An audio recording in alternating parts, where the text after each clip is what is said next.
물은 쏟으면 줄고 정은 쏟으면 불어난다. 글 추대창.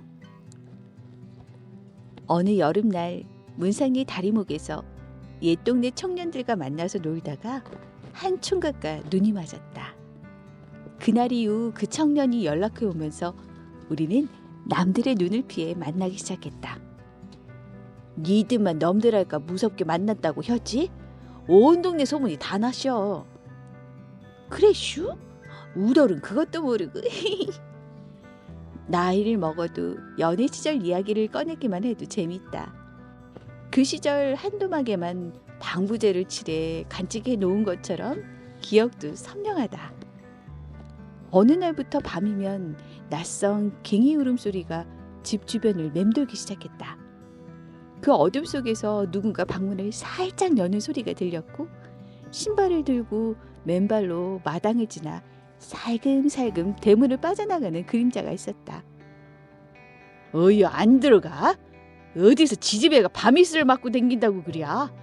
집안 망신시키지 말고 싸게 들어가! 둘째 오빠는 어느새 대문 앞을 가로막고 서 있었다. 일단 그날은 서슬에 눌려 방 안으로 후퇴했지만 그때 이미 우리의 연애질은 누가 말린다고 말려질 상황이 아니었다. 집에 무슨 핑계를 대고 우리는 만났고 불이 붙었다. 양쪽 집안 어른들이 탐탁치 않은 결혼이었어도 우리는 좋았고 행복했다. 둘째 오빠는 바로 옆 동네 시골로 시집을 가는 나를 죽이고 싶도록 밉다고 했다.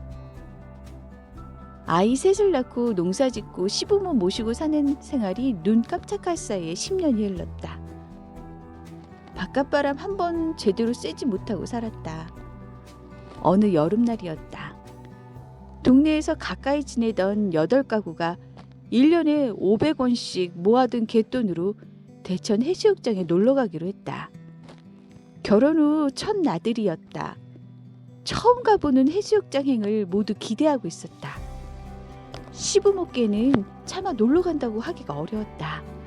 각자 그럴싸한 핑계를 만들어 비밀작전 수행하듯 동네를 빠져나왔다.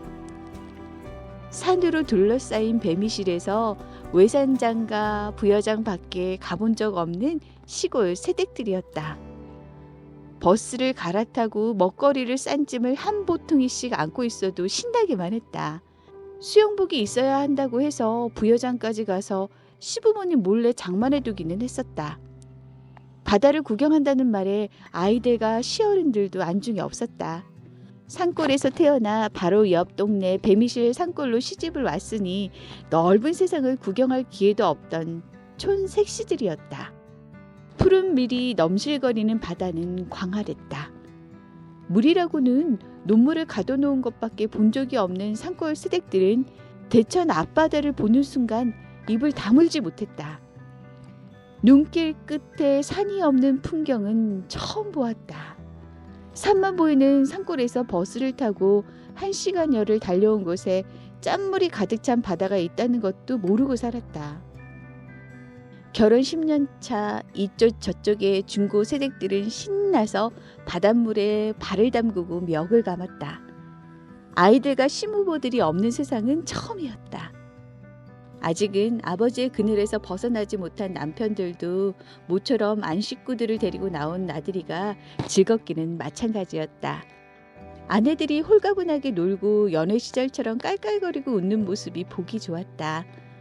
남편들도 비로소 남편 노릇을 제대로 한 것 같아서 뿌듯했다. 그때 내가 물고자비를 당해서 얼마나 짠물을 먹고 놀랐는지 지금도 그 생각만 하면 배추 절인 물도 무섭다니께. 그날을 이렇게 회상한다. 결혼 후 들뜬 첫 나들이에서 동네 남자들이 나를 번쩍 들어서 대천 앞바다에 매다 꽂을 때의 공포가 아직도 생생하다. 바다를 처음 본 산골 색시에게 바다는 무서운 곳으로 각인되었다. 근데 하이필이면 거기가 해변에서 좀 떨어져서 갑자기 깊어지는 곳 있잖여. 거기여서 심청이가 되는 줄 알았다니께. 내가 키가 컸으니까 망정이지 처음 가본 바다에서 빠져 죽었다는 소리를 들을 뻔했다니까. 아이고, 우리가 그냥 놔둔단기. 못 빠져나오면 구해주려고 대기하고 있었지. 잘만 빠져나오더구만 뭘. 그날의 물고잡이의 주역이었던 친목 개원이었다. 그렇게 결혼 후 시부모님 몰래 다녀온, 처음으로 대천 앞 바다로 친목을 다녀온 개원들은 한층 돈독해졌다. 물은 쏟으면 줄고 정은 쏟으면 불어난다고 하더니 그 친목계는 50년간 이어졌다. 아이들 여우살이 시키고 부모님 보내드린 반세기를 아직까지 오손도손 살고 있다.